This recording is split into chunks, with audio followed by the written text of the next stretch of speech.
Le quartier de la Libération, c'est un quartier qui a énormément changé ces dernières années, énormément. Mais s'il y a bien une chose qui n'a pas beaucoup changé ici, c'est cet atelier, l'atelier Cagnol. Monsieur Cagnol, bonjour. Bonjour. Alors vous, ça fait combien de temps que vous êtes installé ici? Ça fait 90 ans, depuis 1928. Pas vous en personne. C'est familial. Oui. Mon père, il est mort il y a 50 ans et j'ai pris la suite. Et maintenant, c'est mon fils. On peut dire que vous êtes un peu une légende du quartier. Vous. Ben, je ne suis pas une légende, mais je suis né là. Ma mère me donnait le biberon. Alors le quartier, il a beaucoup changé. Ah ouais, puis c'est magnifique ce qu'ils ont fait là. C'est un beau quartier. Ça fait plaisir de voir cette évolution qu'il y a eu. C'était comment avant? Et avant, il y avait un grand parking, c'était tout squatté. C'était pas terrible. C'était loin d'être terrible.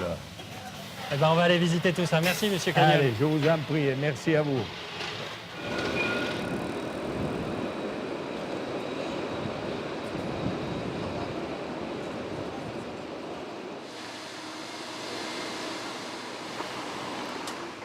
Alors là, on est encore dans la Libération.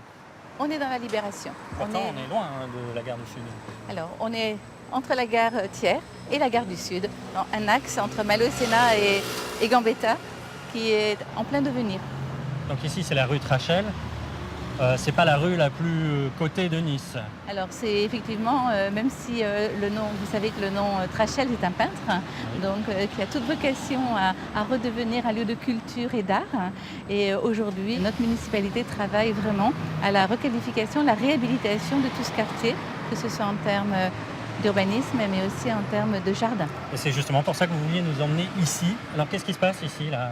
Alors ici, vous avez donc cet immeuble qui est en fait à la fois un immeuble de logement, mais un immeuble également en rez-de-chaussée avec une crèche. Et cette crèche va donner sur le jardin.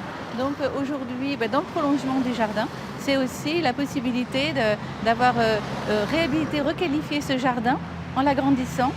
Pourquoi on a pu l'agrandir? Simplement parce que les voies de circulation que vous avez derrière vous, qui sont au nombre de 3 aujourd'hui, eh bien demain seront simplement une voie de circulation qu'on appellera en semi-piétonisation et les 2 autres voies de circulation vont passer de l'autre côté du jardin. Donc nous allons pouvoir agrandir ce jardin de 500 mètres carrés et qu'il devienne intergénérationnel. Donc on voit bien que c'est un tout, un quartier, ça ne se transforme pas du jour au lendemain. Vous, votre cheval de bataille, c'est de dire que maintenant, les habitants doivent se réapproprier, s'approprier cet espace. Voilà. On sait qu'une réhabilitation, elle peut fonctionner si les gens aiment leur quartier, s'ils sont devenus acteurs de leur quartier, en devenant acteurs de son quartier, comme c'était le cas pour la réhabilitation de ce jardin, mais aussi ce sera le cas pour la rue Reine-Jeanne, qui est juste derrière la rue Trachel et qui, elle aussi, a besoin de toute notre attention. Eh bien, on peut réussir cette belle opération à la fois de la rue Reine-Jeanne, de la rue Trachel, de la rue Vernier et de la rue Clément-Roissal. Bien, merci. Ce qu'on comprend, c'est qu'il y a encore beaucoup de travail, mais par contre, le quartier attire déjà énormément de nouveaux habitants et on va tout de suite en parler avec un professionnel.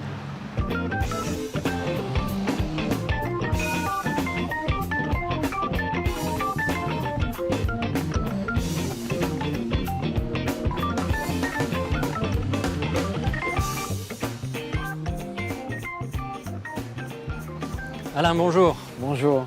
Alors, il paraît que le quartier est en pleine mutation ici, c'est vrai? C'est vrai, le quartier est en pleine mutation, un quartier vraiment super, très populaire mais pas dans le mauvais sens du terme. C'est-à-dire, ça veut dire quoi? C'est-à-dire que dans ce quartier est arrivé de nombreux actifs, aussi des retraités et finalement toutes sortes de personnes, on veut dire la population, des gens qui ont envie d'une vraie vie de quartier, marché, restaurant, petits bars. Et vraiment de passer des bons moments en famille. Vous avez des écoles, des crèches. Enfin, vraiment, c'est un super quartier.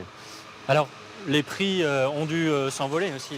Ils se sont envolés les dernières années. Ça a été assez rapide, une montée assez rapide les 3-4 dernières années. On a pris entre 10 et 20% selon les endroits. C'est énorme. Et c'est en train de se stabiliser. Oui, effectivement, c'est énorme, mais ça se stabilise parce que ça ne peut pas monter non plus éternellement. On peut dire la fourchette des prix à peu près? Entre 4 000 et 4 500 Très prix moyen. variable. Voilà, prix moyen. Voilà. En espérant que ces prix un petit peu élevés ne fassent pas fuir la population du quartier de la Libé. Merci Alain pour ces explications. Quant à nous, on se retrouve demain pour la suite de l'exploration de ce quartier.